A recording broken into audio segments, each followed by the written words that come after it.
Are you ready? Yes. Hello everyone, welcome back to Sydney and Starlet, and if you're new here, welcome, enjoy the videos. So today me and Sydney are going to be reading Disney's Lilo and Stitch. So let's begin.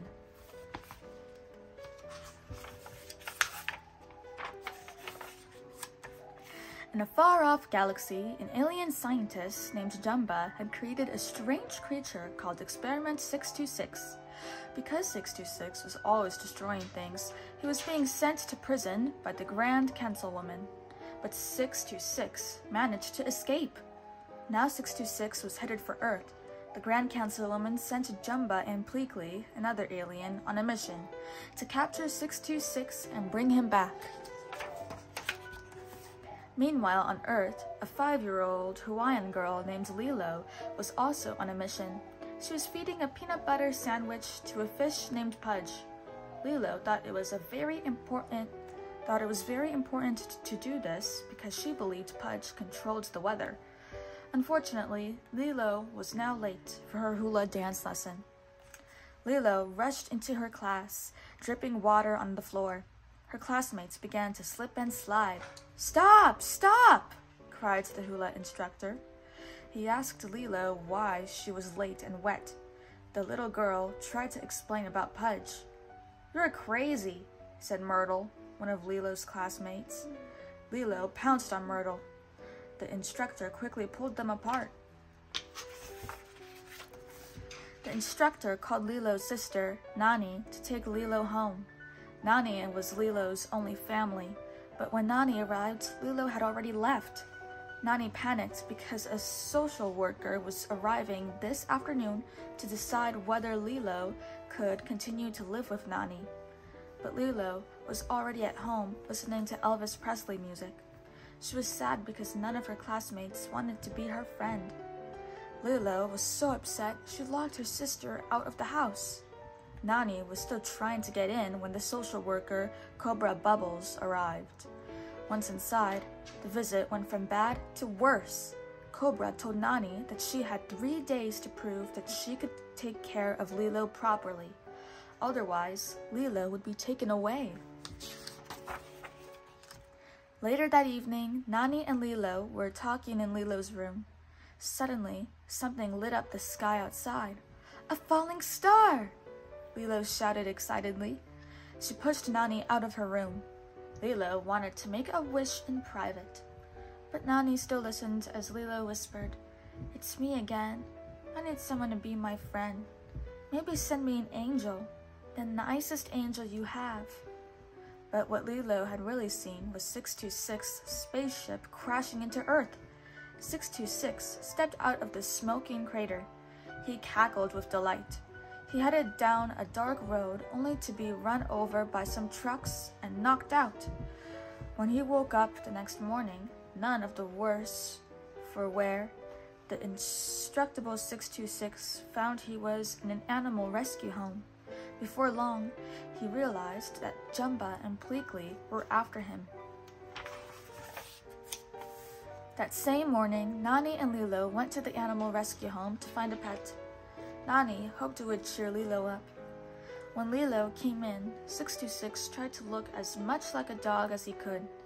Lilo was his only way to escape from Jumba and Pleakley, so he hugged Lilo and won her heart.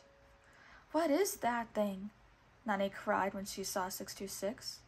"A dog, I think," the rescue lady answered nervously. Despite Nani's protests, Lilo adopted her new dog and named him Stitch. Meanwhile, Jumba and Pleakley were watching as Nani and Lilo left with Stitch. Jumba wanted to capture 626 right away, but Pleakley reminded his partner that they could not be seen. "We have to blend in," Pleakley told him. After Nani left for work, Lilo tried to teach Stitch to fetch, but Stitch was not interested in being trained. Lilo ended up fetching for Stitch instead. Then Lilo bought 2 snow cones. Stitch ended up dumping his on the head of a small dog. Stitch was not exactly what Lilo had expected. Dressed like tourists, Jumba and Pleakley were nearby watching Stitch. They were waiting for their chance to capture him. Later that day, Lilo and Stitch sat in the restaurant where Nani worked. Lilo finished drawing in her sketchbook and held it up to Stitch. "This is you," she told him. "This is your badness level. It's unusually high for someone your size. We need to fix that." Jumba and Pleakley were also sitting in the restaurant. They lured Stitch over to their table. While Jumba grabbed Stitch and tried to place his alien handcuffs on the creature, Stitch opened his mouth wide and swallowed Pleakley's head. Nani had to dump a pitcher of iced tea on Stitch to make him let go. When the restaurant owner found out Stitch belongs to Nani, he pointed to the door. "This is not working out," he told Nani. Nani and Lilo took Stitch home. "This is a great home. You'll like it a lot," Lilo told Stitch. She gave him a pillow so he could sleep on the floor. Stitch shredded the pillow. Then he went to the kitchen, where he made another mess. Nani had had enough. She grabbed Stitch, saying, "We have to take him back. He was an orphan and we adopted him," said Lilo. "What about Ohana?" Nani stopped. Their father had taught them about Ohana. "Ohana means family," Lilo continued. "Family means nobody gets left behind or forgotten. I know," Nani said, sighing. Stitch jumped from Nani's arms, and he and Lilo went into Lilo's room. Stitch climbed onto Lilo's bed and found a photograph of her family under the pillow. "Be careful of that," Lilo warned. The picture was all she had left of her father and mother. She snatched it back and slipped the precious photo back underneath her pillow. So Stitch amused himself with other things in Lilo's room. He built a model city and then destroyed it. In the middle of the night, Stitch woke Lilo and showed her a picture in a book he had found. "That's the ugly duckling," Lilo yawned. "See? He's sad because he is all alone, and nobody wants him." Lilo pointed to another page. And on this page, his family hears him crying and they find him. He is happy because he knows where he belongs. Stitch took the book and crawled into the bed Lilo had made for him. The next morning, Cobra Bubbles paid them a visit. "Heard you lost your job," he said to Nani. But before Nani could explain, Stitch whacked Cobra with a book. As he left, Cobra told Nani she had to get a new job if she expected to keep Lilo. To Lilo, he said, "And next time I see this dog, I expect it to be a model citizen." So Nani set out to find a new job with Lilo and Stitch in tow. First, she went to a local grocery store. While Nani spoke to the owner, Lilo tried to teach Stitch to behave. "Elvis Presley was a model citizen," Lilo explained. "I've compiled a list of traits for you to practice. Number 1 is dancing." Unfortunately, their dance routine knocked over the owner, so Nani didn't get the job.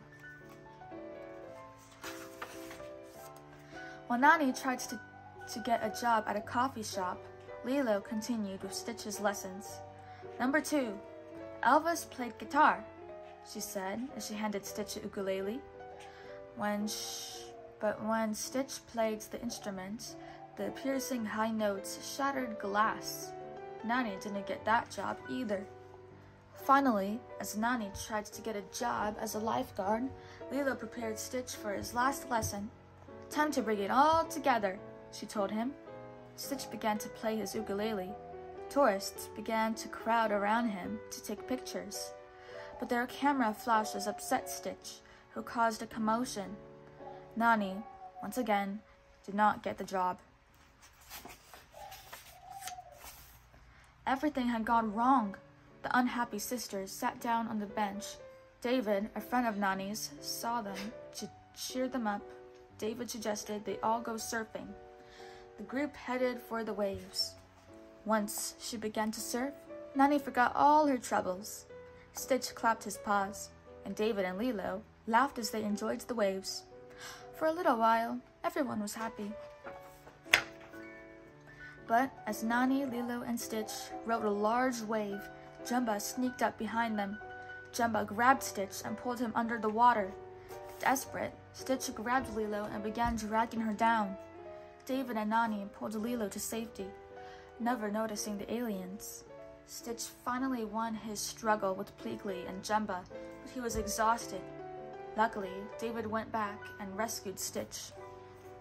Back on the beach, Nani frantically checked to make sure Lilo was okay. Nani looked up to see Cobra Bubbles watching. He had seen the whole thing. Nani asked David to watch Lilo. Then Cobra quietly told Nani that although he knew she was trying, it was time to find a more suitable home for Lilo. That night, Lilo studied her family photo. Our family is little now, but if you want, you could be part of it, she said to Stitch. Stitch wanted to belong, but he knew he had already caused too much trouble. While Lilo watched, Stitch took the Ugly Duckling book and climbed out of the window and into the night. Stitch walked into the forest. He opened the storybook to the pages that Lilo had shown him. Just like the Ugly Duckling, Stitch felt alone. "I'm lost," he cried. The next morning, a very unhappy Grand Councilwoman fired Pleakley and Jumba, but Jumba was pleased. Now he could capture Stitch his way. Soon, Jumba found Stitch in the forest. Stitch didn't run, but he wouldn't go with Jumba either. "Waiting," Stitch told Jumba. "For what?" Jumba asked impatiently. "Family," replied Stitch. "You're built to destroy. You can never belong," Jumba said. Stitch dropped the book and ran. Meanwhile, Lilo joined Nani in the kitchen for breakfast. Stitch left, Lilo murmured sadly. Nani comforted Lilo. Now it would be harder to tell Lilo that they would be living apart. But suddenly, David burst in, saying, "I think I found you a job." This was Nani's last chance to keep Lilo. She rushed out with David, telling Lilo to stay inside and not to let anyone in. At the same time, Stitch was racing to Lilo's house with Jumba following close behind.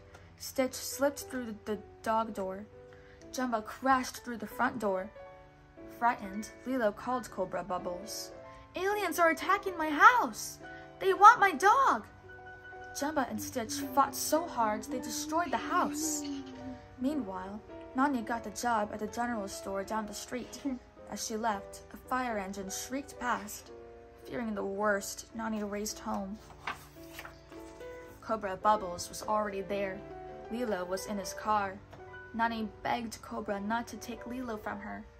Cobra just pointed to the ruined house and shook his head. Lilo watched as the two argued. Then she slipped out of the car and into the forest. Stitch followed her. Stitch quickly found Lilo. Wanting to apologize, he handed Lilo her scorched family photo, which he had managed to save. But Lilo was angry at Stitch. "You ruined everything!" she shouted. Lost for words, Stitch transformed himself into his alien form. Lilo finally understood. "You're one of them?" At that moment, an alien named Captain Gantu appeared. He had been sent by the Grand Councilwoman to capture Stitch. He snared both Stitch and Lilo and carried them to his spaceship. Stitch escaped, but before he could free Lilo, Gantu's ship took off. By the time Nani arrived, she was too late. She watched as the spaceship carrying her sister disappeared into the sky. Luckily, Stitch convinced Jumba and Pleakley to help him rescue Lilo.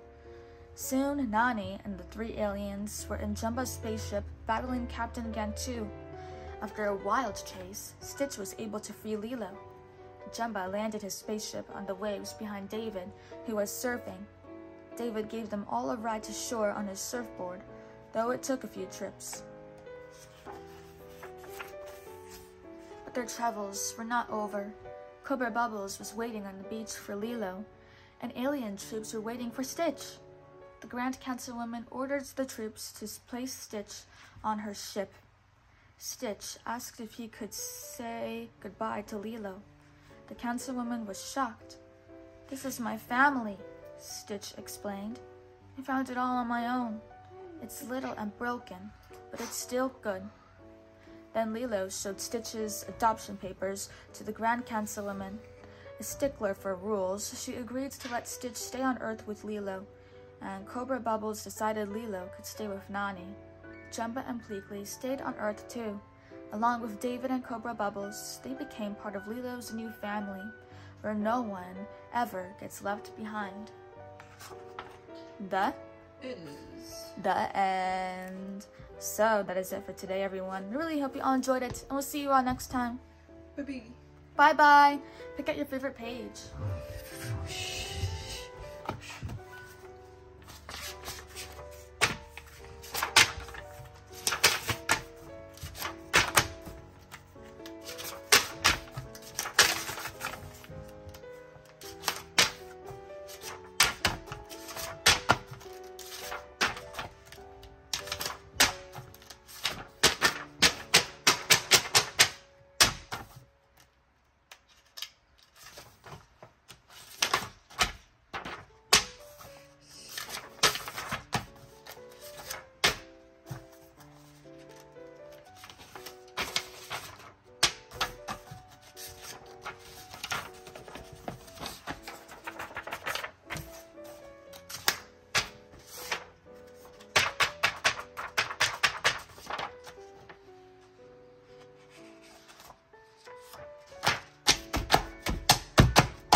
This one? Who's your favorite character?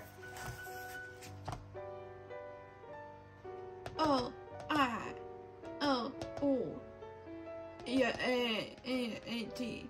It's. Spelling out Lilo and Stitch? Lilo and Stitch. Lilo and Stitch. It. H. Lilo and Stitch. Bye-bye. It is.